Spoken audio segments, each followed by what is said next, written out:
Covering the ring is essential in the sport of freestyle. Many titling venues require you to cover the ring. And you want to use that as contrast anyway.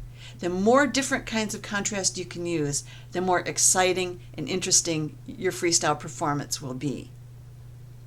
I'm Judy Gamet, the owner of Dogs Can Dance, and I'm so proud to let you know that I've just added large ring filling movement phrases course to the Dogs Can Dance Learning Center, and it's available now.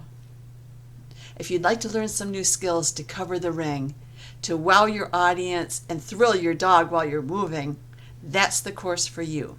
It is an intermediate to advanced level course.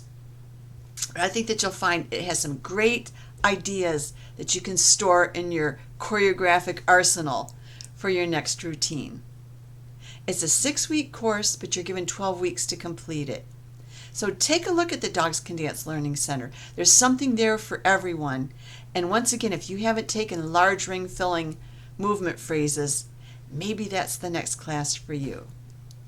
I'll see you at the Learning Center.